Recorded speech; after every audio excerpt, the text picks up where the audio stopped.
নমস্কার, আমি মাম্পি। হোমমেকার মাম্পির আরও একটি নতুন ব্লগে আপনাদের সবাইকে স্বাগত জানাই। আশা রাখছি আপনারা সবাই খুব ভালো আছেন, আমরাও বেশ ভালো আছি। তো আবারও চলে এসেছি নতুন একটা ভিডিও নিয়ে।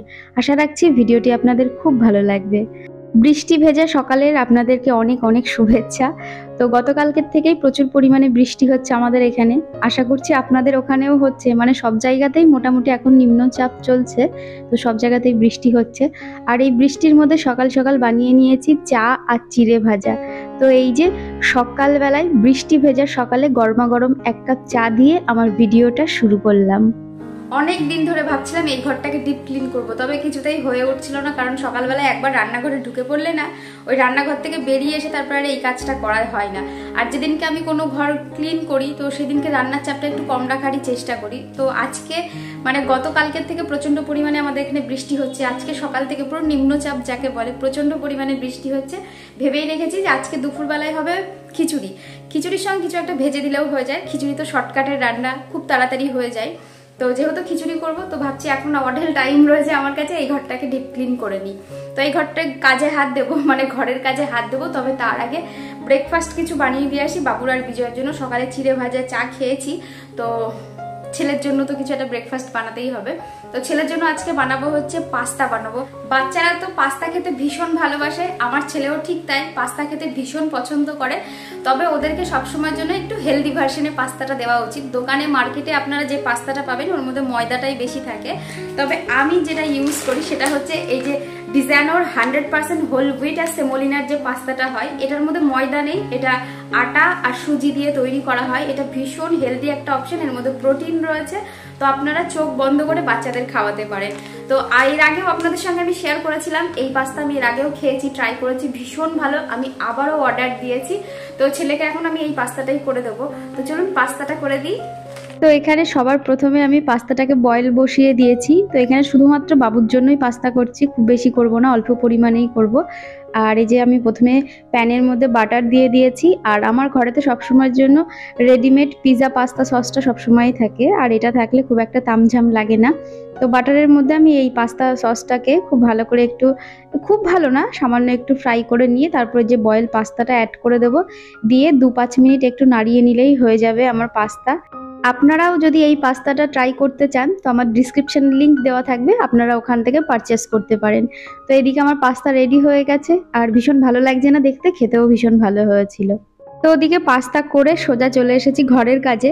আর ঘরটাকে খুব ভালো করে আজকে ডিপ ক্লিন করবো ভাবছি। ডিপ ক্লিন বলতে সত্যি বলতে আমার ঘরে খুব একটা নোংরা হয় না, কারণ আমি খুব অল্প নোংরা থাকতেই পরিষ্কার করে নিই, যে কারণে খুব বেশি নোংরা হয় না।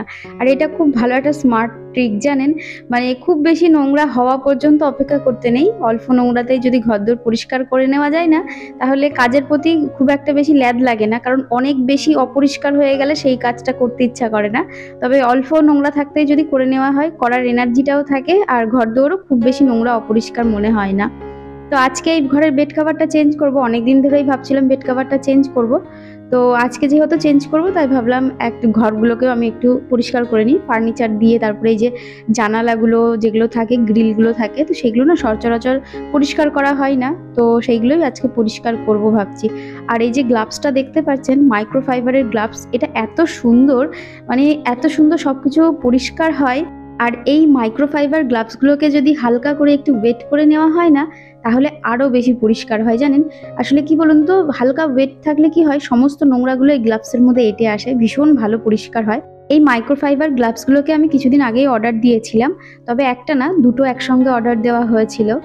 আর দেখবেন মাইক্রোফাইবার টাওয়ালও হয়, আমার কাছে সেটাও আছে। তবে গ্লাভসগুলো থাকলে কি হয় বলুন তো, হাতের মধ্যে ঢুকিয়ে নিলে না খুব সুবিধা হয়, বিশেষ করে গ্রিলগুলো মোছার সময় না। ধরুন ওই মাইক্রোফাইবার যে টাওয়ালগুলো হয় সেগুলো দিয়ে মুছতে গেলে বারবার আপনার হাতের থেকে পড়ে যায়, হয়ে যায়।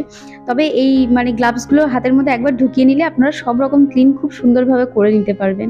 তো যাই হোক, এই যে খাটের যে ডাসাগুলো থাকে না, সেইগুলো খুব নোংরা পড়ে, কোথার থেকে যে পড়ে জানি না। যাই হোক, আমাদের বাড়িতে খুব ধুলো পড়ে জানেন। আসলে আমাদের বাড়ি থেকে একটু এগিয়ে যে মেন রাস্তা, তো যার জন্য খুব বেশি নোংরা হয়।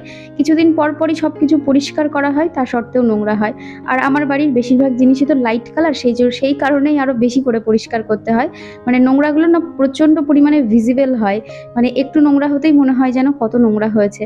তো যাই হোক, ওই হাতে আমি ফ্যানটাকেও খুব ভালো করে পরিষ্কার করে নিচ্ছি।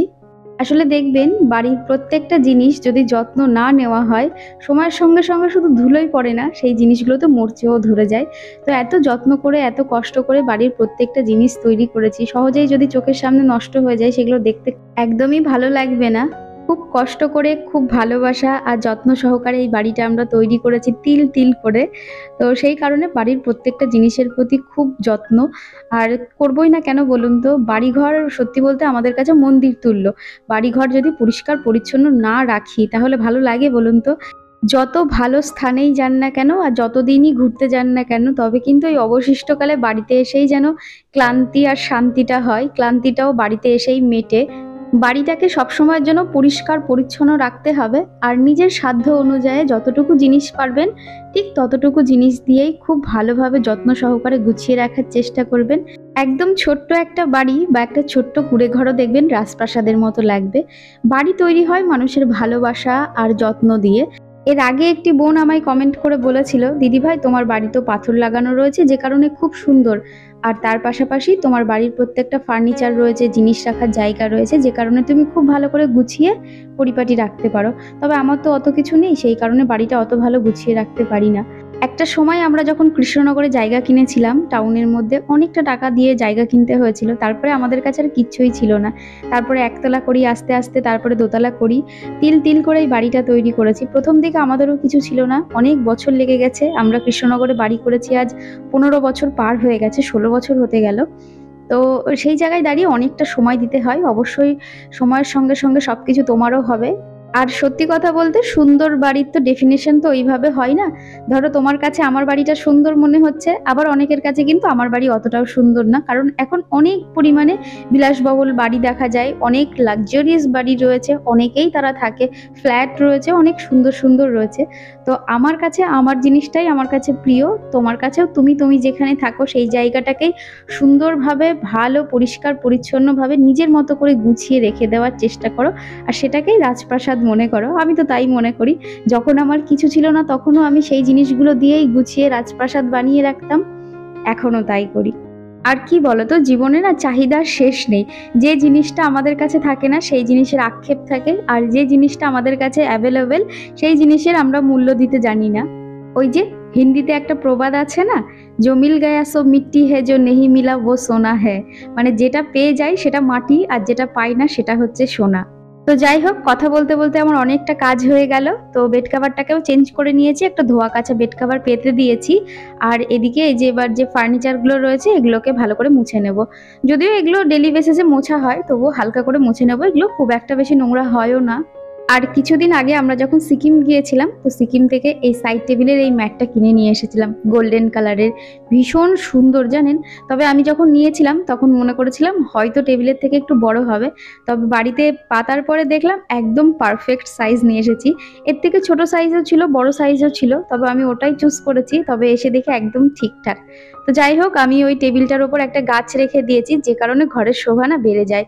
ঘরের শোভা অল্প পয়সায় বাড়াতে গেলে আমার মনে হয় প্লান্ট রাখা, রিয়াল প্লান্ট রাখা খুব একটা ভালো অপশন। প্লান্ট রাখলে না ঘরের শোভাটা খুব সুন্দর বেড়ে যায়। এর আগের ভিডিওতে পূজা মণ্ডল কমেন্ট করেছে, তোমার বলা কথা অনেক কিছু শিখিয়ে দিয়ে যায়। তোমার মতো আমিও অনেক কম বয়সে মা হয়েছি, 18 বছর বয়সে। আমার ধৈর্য সহ্য খুব কম। আমার মেয়ে এখন 10 বছর। তোমার কথা শুনে চোখে জল চলে এলো, তার কারণ আমি আমার মেয়ের দুষ্টুমিগুলো দেখে মাথা গরম করে ওকে মারতে যাই। কিন্তু এবার থেকে নিজেকে একটু মাথা ঠান্ডা রাখার চেষ্টা করতে হবে। থ্যাংক ইউ পূজা, এত সুন্দর একটি কমেন্ট করার জন্য। আর হ্যাঁ, বাচ্চাদের গায়ে কখনো হাত তুলবে না। বাচ্চাদের গায়ে হাত তুললে ওরা না বেশি জিদ্দি হয়ে যায়, কারণ ওরা ওদেরকে যতটুকু মার দেবে, মার খেতে খেতে ওদের মারটা সয়ে যায়, তারপরে আরো বেশি জেদটা বেড়ে যায়। বাচ্চাদের যত পারবে বোঝানোর চেষ্টা করবে, একটু সময় দেবে বেশি করে। জানি কিছু কিছু সময় দেখবে মানে এত বিরক্তি করে তখন রাগ হয়েই যায়, তবে ওই বকাবকি অবধি সীমিত রাখবে, নিজেকে কঠোর তৈরি করবে, তবে গায়ে কম হাত তুলবে। তবে বাচ্চাদের ভালো মন্দ শেখানোর সঙ্গে সঙ্গে অবশ্যই শাসনটাও করা দরকার, না হলে এখনকার বাচ্চারা না বিগড়াতে খুব একটা সময় লাগে না। আর বিশেষ করে এই এখন সোশ্যাল মিডিয়ার জামানা, আর এখনকার ছেলেপেলেরা তাদের মাথার মধ্যে কি চলে আপনারা ধারণা পর্যন্ত করতে পারবেন না। মানে ধরুন স্কুলে যাচ্ছে, আপনি আপনার ছেলেকে বা আপনার মেয়েকে হয়তো ভালো রাখলেন, বা হয়তো একটা লেভেল পর্যন্ত সীমিত রেখে দিলেন, তবে কিন্তু সে যখন স্কুলে যাবে আরও 5 জনের সঙ্গে মিশবে, সবাই তো একরকম হয় না। তো সেখানে যে ওদের যে কী পরিমাণে এক্সপ্লোর হয় ভাবতেও পারবে না। তো শাসনটা খুব দরকার বাচ্চাদের। আর আমাদের সময় তো আমাদের যে টিচারগুলো থাকতো স্কুলের বা প্রাইভেটের, তো তারাও এত মারতো, বকতো, এত শাসন করতো, তারাও যেন কোথাও অভিভাবকের একটা ভূমিকা পালন করতো, মানে গার্জেনের মতনই কাজ করতো। তবে এখনকার টিচাররা সেরকম না। আর সেই জায়গাটা আমরা নিজেরাই হাতে করে নষ্ট করেছি, কারণ আমরা আমাদের ছেলেপেলেদেরকে এত আত্মসেভাবে মানুষ করতে চাই, মানে কারোর শাসন আমাদের পছন্দ হয় না, যে কারণে এখন ওই যে ছেলেপেলেরা বিগড়াতেও সময় লাগে না। তো এখন নিজেদেরকে একটু বেশিভাবে সচেতন থাকতে হবে। তো যাই হোক, এদিকে ঘরদোর একদম পরিষ্কার পরিচ্ছন্ন করে মুছে গুছিয়ে নিয়েছি, বেড কাভারও পাতা হয়ে গেছে, আর ফাইনালি ঘরটা ঝাড় দিয়ে ঘরটা মুছেও নিচ্ছি। ঘরদোর একদম পরিষ্কার পরিচ্ছন্ন হয়ে যাবে। আজকের ভিডিওতে কারোরই কমেন্ট ঠিকমতো পড়া হলো না, প্লিজ কিছু মনে করবেন না। আমি নেক্সট ভিডিওতে অবশ্যই পড়ার চেষ্টা করব। সব ভিডিওতে সবার কমেন্টগুলো না পড়ে ওঠা হয় না, তবে আমি প্রত্যেকটা কমেন্টের রিপ্লাই কিন্তু আমি কমেন্ট বক্সে দিয়ে দেবো, প্লিজ একটু চেক করে নেবেন। তো যাই হোক, নেক্সট ভিডিওতে অবশ্যই কমেন্ট পড়ার চেষ্টা করব। এদিকে আমার ঘর মোছা হয়ে গেছে, আর দেখুন তো ঘরদোর একদম পরিষ্কার পরিচ্ছন্ন রয়েছে, কি ভালো লাগছে না দেখতে। তো যাই হোক, ভিডিওটা আর বেশি বড় করব না। আর আজকের ভিডিওটা আপনাদের কেমন লাগলো অবশ্যই কমেন্ট করে জানাবেন, ভালো লাগলে একটি লাইক করবেন, আর যারা নতুন বন্ধুরা আছেন সাবস্ক্রাইব করে পাশে থাকতে পারেন। আবারও দেখা হবে নতুন কোনো ভিডিও নিয়ে, ততক্ষণ সুস্থ থাকবেন, ভালো থাকবেন, টাটা।